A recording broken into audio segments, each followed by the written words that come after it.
Ito ang ibe-breakdown natin ngayon, yung 2-3 zone na ginagawa ng Lakers. Actually, para sa akin ay hindi ito 2-3 zone talaga. More like box 1 yan, na itong sina Smart, Jake, Lebron at Luka ay poporma ng parang box sa depensa nila habang si Ayton naman ay medyo gagalaw-galaw dyan at hindi siya entirely nasa loob lang ng paint kasi bawal naman din siya tumayo lang dyan. And syempre, siya ang sasalubong sa mga screens nitong Nets. Hindi talaga tao-tao to kasi tignan nyo, dalawa na yung nandyan kay Lebron at kung tutuusin, pwede mag-cut si Jomin dyan. Ang kaso nga lang, syempre, mahirap ilusot ang bola rito at si Ayton ay nagmamanman din. Mahirap yung depensang to sa mga penetrations kasi kahit may screen na nga rin sa ibaba, wala.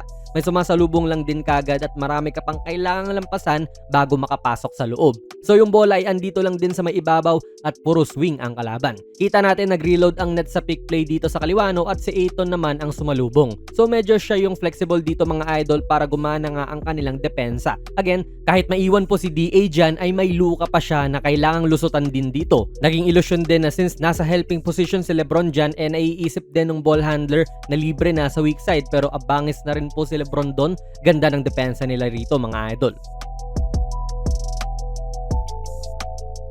Tapos syempre hindi natin mapag-uusapan ang Lakers defense kung walang Marcus Smart. Bagay talaga siya sa ganitong depensa kasi mahusay siyang mag-hustle. Dahil sa screen MPJ sinasabihan na niya si Jake na tapatan niyang si Jomin.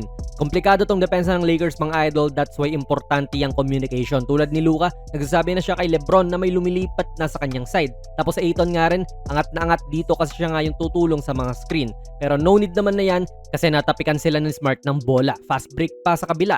Tapos ito naman yung nakakalito again, kita natin yung somewhat 2-3 zone nila no, tapos unti-unti nga angat si Hayes dyan para saluhin yung big man. So okay na, kaya umalis na rin po si Jake dyan. At nalito lang ako rito kasi lahat sila ay sabay-sabay nagkaintindihan na magtatao-tao na dyan. Kasi kung zone pa rin to, nung umatake si Thomas ay dapat si Jake na ang sasalubong. Pero alam ni Jake na hindi niya yun gagawin at dapat na niyang sundan yung nagkakat. Tapos alam din po ni Gabe na tatauhin niya na ito. So dito naging mas klaro na nga yung biglaang man-to-man nila. Good defense to mula kay Gabe. Actually, ganda ng depensang pinakita niya sa larong ito kahit itlog lang yung score niya. Hindi po makakascore yung Brooklyn pero nakitaan ni Williams ng butas ng depensa ng LA. Ayan siya, tumuturo na sa itaas kasi humihingi siya ng lob pass. Gawa na nga rin niya nung masyadong pag-angat nitong center para antabayanan ang nangyayari sa ibabaw. Kung malupit yung guard ng Nets ngayon, malamang nabato niya yan. Buti sa Lakers at hindi yun napasa sabay na contest pa ni Luka itong corner 3. Then ito na yung magandang depensa ni Gabe mga idol. Ganyan pa rin naman yung formation ng Lakers, somewhat 2-3 zone yan. Pwede ring 1-2-1 kasi nga wala sa ilalim yung isa, yung big man. Tapos naging connected din po si Jax at Gabe dito na mag-switch ng bantay. At kita naman natin lugi si Vincent dito kasi nga dinadala na siya ng big man sa loob kung saan ang liit-liit niya.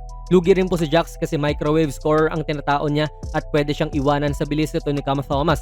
Pero yung maganda naman kasi dyan ay hindi sila nalito at pumalag din po si Vincent sa ginagawang pag-target sa kanya. Nakaagaw pa.